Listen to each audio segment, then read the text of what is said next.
Hey, this is Matt O'Leary, and this is a new type of video called Unknowns and Obscurities. I just uploaded a video called Albums at a Glance, and I want to do these two types of videos every month going forward. Although this focuses on the entire season of fall, so new releases, new albums from mainly the 2 months of September and October. Albums at a Glance is me wanting to just comment on more albums. So it's going to be stuff that's generally more popular, that if you're an avid seeker and discoverer of new music, you're probably going to hear of those albums. Whereas this one's going to be stuff that's a little lesser known, that maybe people sent me, that they home record albums and they just wanted to kind of get it out there, or stuff that's not on Spotify, not on Apple Music, that kind of thing.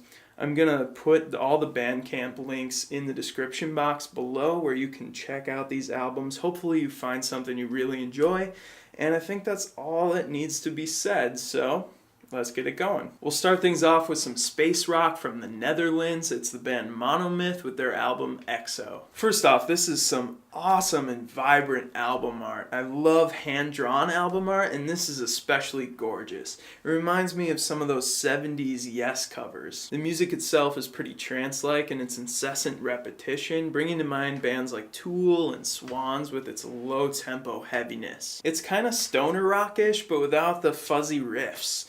It kind of reminds me of King Gizzard and the Lizard Wizard's new single, but without the synthesizers. Next up is sound designer Katie Gately, who is a philosophy major. She got her Master's of Fine Arts in, I want to say something visual, like film, and this one's called Color. Her ambition totally comes across with these maximalist compositions. It's very dense with found sounds and industrial gurgling. Tuck is one song that's a little less ambient and more just repetitive pop, but it's still got that avant-garde spirit, that experimental nature, which I really like. I hope she goes more in that direction going forward, but this is still a really solid debut in Color. Next up, we got some Montreal psych folk with Sean James Morgan's third album, Marshmallow Champignon. Wonders of a Night is a track that feels especially grizzly bearish with its spooky falsetto and very tom-heavy ramshackle percussion. I also really enjoy the song On a Sunday, which is totally Nick Drake. If you like Alex G's new record, I definitely recommend this.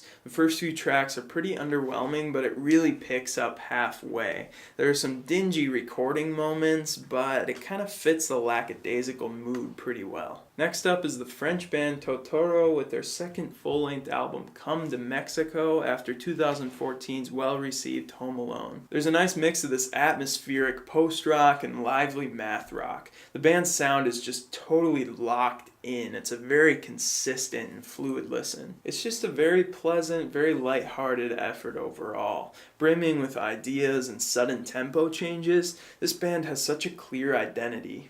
Oh, this is a good one. It's fellow music YouTuber Tom Hummer from Velocities in Music, who I actually met in Chicago at Pitchfork Festival, which was a pretty big deal to me because I love Velocities in Music so much. Go subscribe to them.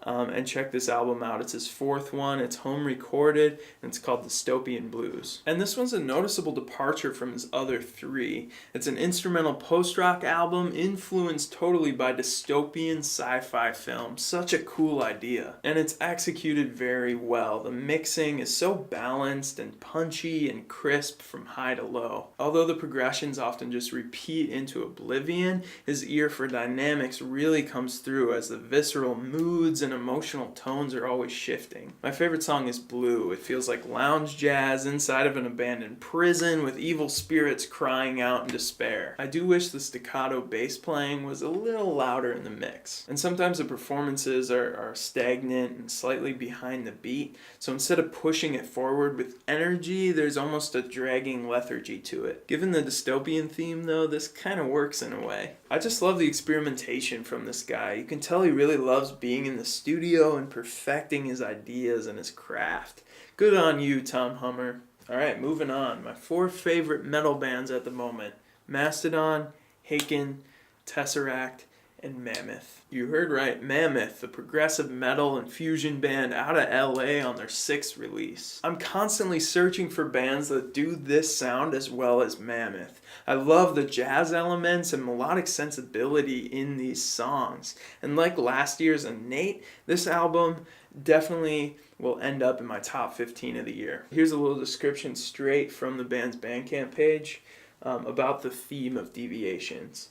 This collection of sound to us is about finding regularity amongst irregularity, distinguishing harmony in discord, hearing silence filtered in static, and experiencing the cohesiveness that exists within deviations. It is in direct correlation to how our lives have transpired over time, continually deviating from predisposition while still exposing random junctures that begin to materialize as less arbitrary to when they were first encountered. Next up, we're venturing further into the unknown with a band that just opened for Haken, and they're going to be opening for Thank You Scientist, who I'm going to be seeing in December. It's the T Club with their 4th LP, Grappling. It's a concept album with a graphic novel, of course, and I'm really just scratching the surface with these guys, but the journey into their narrative storytelling is really exciting. Give this a shot if you want to be enveloped in music that's pretty long, pretty unpredictable, not only rhythmically, but harmonically as well. Here's a new collaboration out of Wales between members of the bands Colorama and Plu.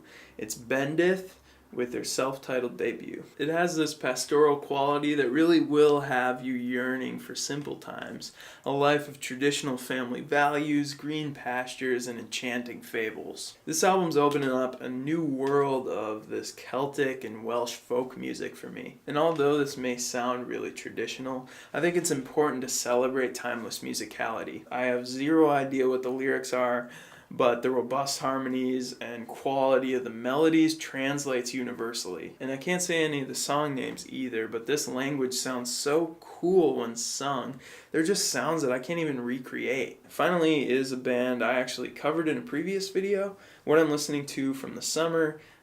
It was Neo-Psych, the one that focused just on neo-psychedelic records. So it's the band Garden Gate with this new little EP, Bonfires, and they actually put out a full-length called Dark Harvest in August. Now they got this little EP that's kind of bringing you back to classic 80s horror films, with that classical element being mixed with electronic music, but it's also got a psychedelic feel. It's like if the 60s band Ultimate Spinach played Treehouse of Horror soundtracks from The Simpsons. Alright, that's it. Let me know what you think of this format, and it's kind of an eclectic mix of albums, but I know you're going to find something you enjoy in this. So thank you, and see you later.